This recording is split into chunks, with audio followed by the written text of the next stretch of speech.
Cãibra, com certeza você já teve essa sensação desconfortável da contração espasmódica do músculo de forma assim, sem te avisar, e isso te limitou de alguma forma. E essa é uma pergunta que chega bastante lá no meu canal, então eu quis fazer um vídeo específico sobre o que é a cãibra, o que causa a cãibra e principalmente o que fazer quando ela aparecer. Se você tem esse tipo de sintoma e quer realmente saber um pouco mais sobre isso, então acompanhe o vídeo comigo.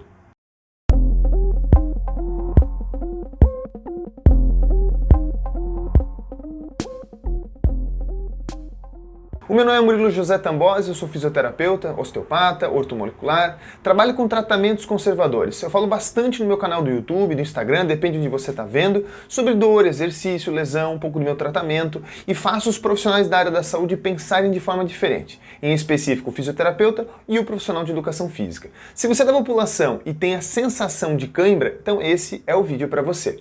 Mas antes de a gente começar o conteúdo todo, eu te dar todo o suporte teórico, faz uma gentileza, dá um joinha no vídeo para contribuir para o canal e compartilhe com as pessoas que você gosta, que pode te ajudar. E se você gosta desse tipo de assunto sobre saúde, tem um monte de vídeo no canal. Aproveita e se inscreve que toda semana eu posto vídeos novos, tá bom? Então vamos direto para o tema lá e eu acho importante você entender, porque muitas pessoas sentem essa sensação e não sabem por que o corpo faz isso, por que isso tem uma certa necessidade, o que isso indica para o seu corpo, certo? Por que as pessoas acham que alongar é o ideal ou que deve ser feito o consumo de banana, né? Então existe uma série de tabus, uma série de situações ali que podem estar deixando você um pouco confuso acerca da cãibra, tá bom? Então esse vídeo vai esclarecer um pouco sobre isso e vai te dar algumas dicasinhas sobre de como tratar, tá? Voltando então ao assunto pontualmente, o que é a cãibra, Murilo? Nada mais é do que uma contração espasmódica, então o músculo ele faz uma contração repentina, vamos dizer assim, né? É um espasmo. A gente sabe que esse espasmo ele é um mecanismo automático, então o seu corpo não define isso, você não define isso, ele é feito pelo sistema nervoso autônomo, tem uma relação bioquímica com esse processo, eu vou explicar um pouquinho sobre ele, mas basicamente é uma contração que o seu músculo faz de forma involuntária, totalmente involuntária. Beleza? Existem várias causas para isso, mas vamos começar com a causa nutricional, que é o que a maioria das pessoas conhece. Mas não confunda nutrição com o consumo de banana, por favor, não é isso que eu estou falando, tá? A nutrição de um tecido está envolvendo todo o aporte venoso que ele recebe, então a drenagem venosa, então o sangue desoxigenado, né? Aquele sangue sem nutrientes, sem oxigênio que tem que sair, o sangue arterial, um sangue bastante oxigenado, bastante cheio de nutrientes que tem que chegar no músculo, né? E todas as suas substâncias, né? Todas as substâncias que estão ali dentro. Os minerais, as vitaminas, os aminoácidos, o próprio oxigênio, a drenagem do CO2. Então, tudo aquilo que envolve manter o órgão vivo, a gente diz como nutrição, certo? Dá para considerar desse jeito para você entender, tá? Então tá relacionado à artériazinha que chega lá, tá relacionado à estrutura do próprio tecido. Vamos falar aqui do músculo da panturrilha. O músculo da panturrilha, então, está associado à qualidade da artéria que chega ali assim, está associado à inervação da artéria, está associado à inervação da estrutura muscular, né? Toda a parte que envolve a vitalidade de um órgão.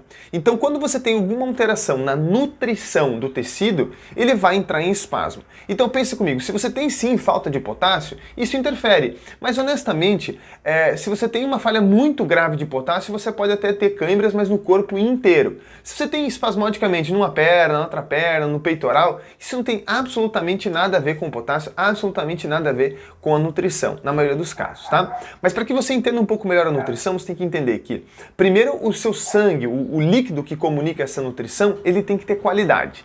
Certo? Então, para que você não tenha cãibra, e aqui já vem um pouco de tratamento, para que você não tenha cãibra, você precisa ter uma boa nutrição, uma boa alimentação. Você ter alimentos que sejam ricos em cálcio, em potássio, em magnésio, em flúor, certo? Para que a célula muscular, ou melhor dizendo, para que todas as células do corpo funcionem, elas precisam polarizar e despolarizar. Basicamente, contrair e relaxar, entrar em ação e relaxar, entrar em ação e relaxar.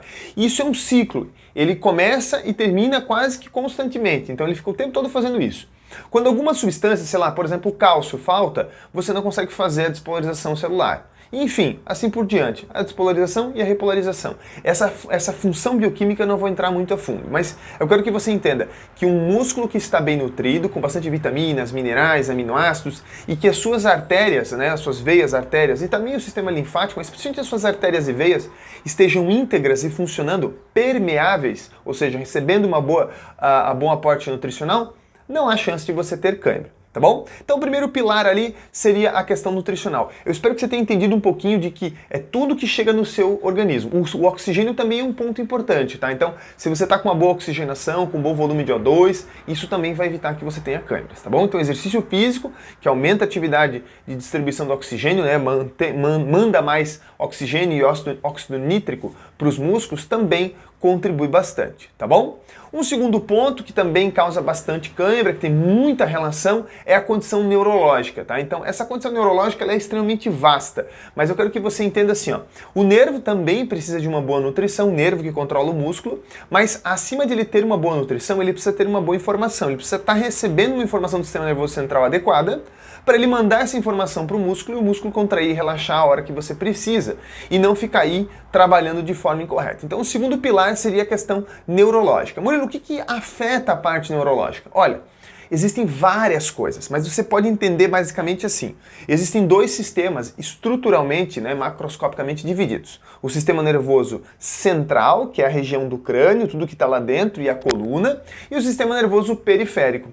Então vou dar algum exemplo, por exemplo. Se você tem lá uma lesão lombar baixa, uma hérnia de disco, é uma lesão central que pode afetar a informação neurológica, por exemplo, para o músculo da perna, lá o tibial anterior, e gerar uma sensação de espasmo de cãibra. É bem diferente de uma cãibra convencional, mas estou te explicando como pode acontecer isso também.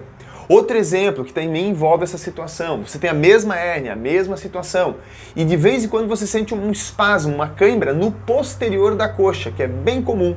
Então lá atrás da coxa ele dá aquela contraída repentina. Muitas vezes porque esse músculo está te protegendo, vamos dizer assim, da lesão que você tem na coluna, ele está tentando proteger aquela coluna, tá? Ele cria compensações ali no quadril, que eu não vou explicar muito a fundo no vídeo, porque não é objetivo, para proteger sua coluna.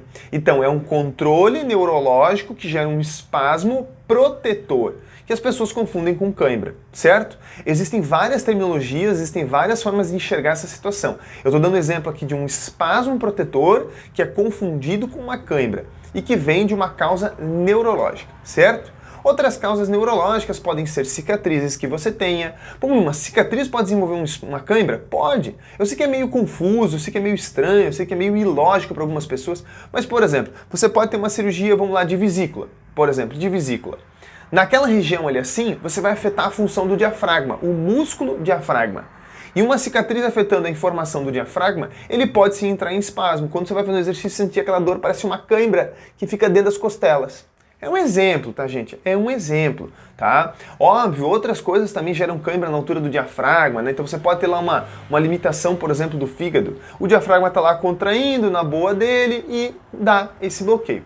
Mas, com calma. Dois modelos eu já apresentei, um nutricional e um neurológico. Um que eu acho também muito valioso, que faz explicar muito a questão das cãibras e que eu vou usar como terceiro modelo, que seria o modelo biomecânico. Esse que eu acabei de citar, por exemplo, envolvendo o fígado e tudo, é um exemplo. Mas vamos fazer um exemplo um pouco mais fácil para você entender, um pouco mais interessante para você entender, tá? Vamos supor que você teve um acidente de carro, Você teve uma lesão gravíssima na cervical alta. E aí você não tratou, enfim, aquela coisa ficou do jeito que estava. Se você fizer alguns movimentos com a cervical, geralmente em rotação, como aquela lesão está ali, o seu corpo vai criar o que eu falei agora há pouco, um espasmo protetor.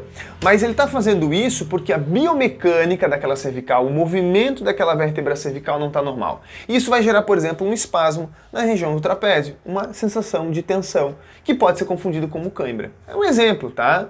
A maioria das pessoas tem cãibras muito longe, mais na panturrilha, mais na perna, mas eu não quero usar só exemplos únicos que as pessoas tenham comumente. Eu quero sensações mais diversificadas, né? O próprio torcicolo não deixa de ser um espasmo protetor, não deixa de ser uma cãibra do músculo. Você tem que entender que a cãibra nada mais é que aquela contração espasmódica, um espasmo momentâneo que ele faz, e que pode ter várias causas.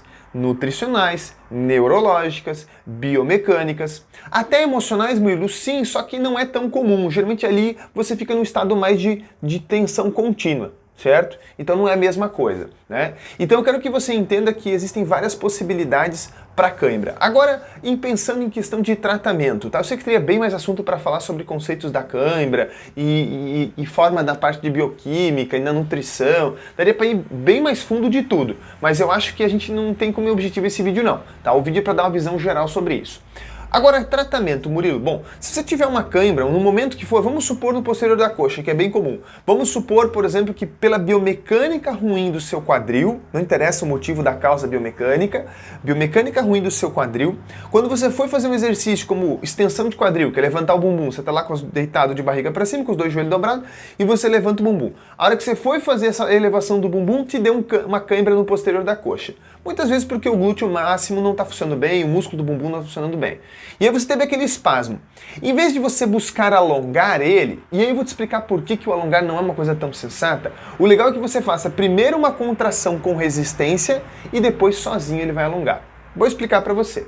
Quando o músculo ele entra nesse processo de espasmo, o músculo ele recebeu aquela informação neuroquímica, né? Então ela teve informação neurológica e teve aquelas alterações químicas que eu falei ali, da entrada do cálcio e tudo mais, de uma forma muito simples. Mas imagina que ele entrou em excitação, esse músculo, ele entrou em excitação.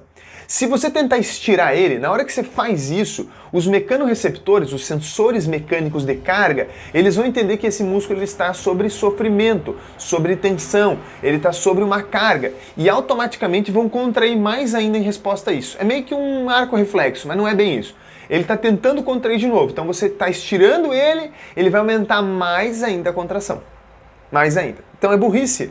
É burrice. Tá? Qual que é o ideal, Murilo? Se você sentiu no posterior da coxa, você fazer um movimento de flexão do joelho, que é uma das funções desse músculo posterior da coxa, é a função mais nobre dele, vamos dizer assim, e contra a resistência, você segura, por exemplo, com a sua mão, põe a sua mão na perna, vamos dizer que você está deitado ainda de barriga para cima. Você coloca lá a tua mão lá no tornozelo e faz o calcanhar chegar próximo do bumbum. Quando você faz isso, você contrai o posterior da coxa. A hora que você contrai o posterior da coxa, o músculo vai dar uma contração vigorosa, vai receber muito cálcio naquela célula, muita informação neuroquímica e automaticamente para poder equilibrar aquele volume de informação neuroquímica, ele vai ter que relaxar. Ele vai ter que voltar ao estado, ele vai ter que despolarizar e repolarizar, ele vai ter que voltar para o estado neutro.